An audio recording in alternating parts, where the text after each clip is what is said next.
Assalamualaikum warahmatullahi wabarakatuh. Perkenalkan, nama saya Titi Alawiyah, NIM 20030966042 dari kelas PGMI 2B, Fakultas Ilmu Tarbiyah dan Keguruan UIN Wali Songo Semarang. Di sini saya akan mempresentasikan materi tentang morfologi. Pengertian morfologi. Dalam kajian linguistik atau ilmu kebahasaan, morfologi adalah ilmu mengenai bentuk-bentuk dan pembentukan kata yang menyatakan bahwa morfologi adalah bagian ilmu bahasa yang mempelajari seluk-beluk bentuk kata serta pengaruh perubahan-perubahan bentuk kata terhadap golongan dan arti kata. Bagian yang pertama yaitu menjelaskan dan memberikan contoh tentang afiksasi. Pengertian afiksasi. Afiksasi adalah proses pembubuhan afiks pada sebuah bentuk dasar dengan melibatkan unsur dasar, afiks, dan makna gramatikal yang dihasilkan. Sedangkan afiks itu sendiri adalah sebuah bentuk berupa morfem terikat yang diimbuhkan pada sebuah dasar dalam proses pembentukan kata. Macam-macam afiks dalam bahasa Indonesia berdasarkan letaknya. Yang pertama, prefiks. Prefiks atau awalan adalah afiks yang diletakkan di awal bentuk dasar. Adapun prefiks dalam bahasa Indonesia meliputi awalan ber, contohnya berjalan, berdiri, bertamu, berpikir, dan lain-lain. Awalan men, contohnya mencuci, meniru, mendarat, mengampu, menyanyi, dan lain-lain.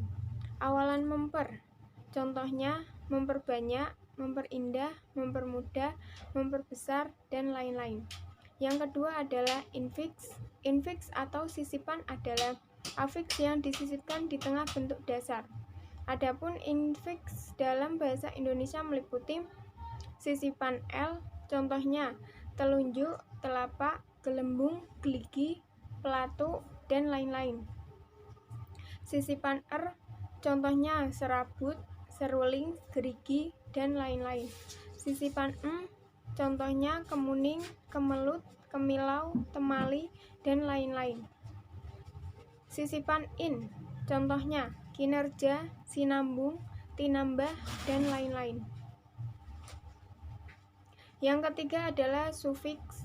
Sufiks atau akhiran adalah afiks yang diletakkan di bagian belakang bentuk dasar. Adapun sufiks dalam bahasa Indonesia meliputi akhiran an, contohnya bacaan, makanan, tulisan, hitungan, catatan, kiriman, dan lain-lain. Akhiran kan, contohnya ambilkan, carikan, satukan, pisahkan, dengarkan, bicarakan, dan lain-lain. Akhiran wi, contohnya duniawi, ragawi, manusiawi, dan lain-lain. Yang keempat adalah konfiks. Konfiks atau imbuhan gabungan adalah gabungan prefiks dan sufiks yang mengapit bentuk dasar secara bersamaan yang membentuk suatu kesatuan fungsi dari satu arti dan lain-lain. Adapun konfiks dalam bahasa Indonesia meliputi awalan ber dan akhiran an, contohnya berlarian, berpandangan, beraturan, berhalangan, dan lain-lain. Awalan ke dan akhiran an, contohnya kelaparan, kedinginan, kehilangan, kehujanan, kebanjiran, dan lain-lain. Awalan per dan akhiran an, contohnya perbuatan, pertemuan, perjanjian, perjuangan, dan lain-lain. Yang kelima adalah interfiks. Interfiks adalah afiks yang muncul di antara dua elemen yang membentuk kata majemuk. Contohnya, interfiks O dalam kata morfologi, yaitu dari bahasa Inggris. Kata morfologi berasal dari morf dan logi, yang memerlukan interfiks O sehingga gabungannya bukan morfologi, melainkan morfologi. Yang keenam yaitu simulfiks. Simulfiks adalah afiks yang tidak berbentuk suku kata dan yang ditambahkan atau dileburkan pada bentuk dasar. Dalam bahasa Indonesia, simulfiks dimanifestasikan dengan nasalisasi dari fonem pertama suatu bentuk dasar. dan fungsinya ialah membentuk verba atau memverbalkan nomina, adjektif, atau kelas kata lain. Simulfiks masih dianggap hanya terdapat dalam bahasa Indonesia tidak baku. Contohnya, kopi menjadi ngopi, soto menjadi nyoto, sate menjadi nyate, kebut menjadi ngebut, dan lain-lain. Yang ketujuh adalah suprafiks. Suprafiks atau superfiks adalah afiks yang dimanifestasikan dengan ciri-ciri suprasegmental atau afiks yang berhubungan dengan morfem suprasegmental. Contohnya, pada kata Batak Toba Asora yang artinya jeri dan Asora yang artinya macam. Yang kedelapan adalah transfik. Transfik yaitu afiks yang berwujud vokal-vokal yang diimbuhkan pada keseluruhan dasar. Dalam bahasa Indonesia tidak ditemukan adanya transfiks, hanya ada pada bahasa Semit atau Arab atau Ibrani. Contohnya, FRH senang ditambah AAA menjadi farroha, artinya menyenangkan.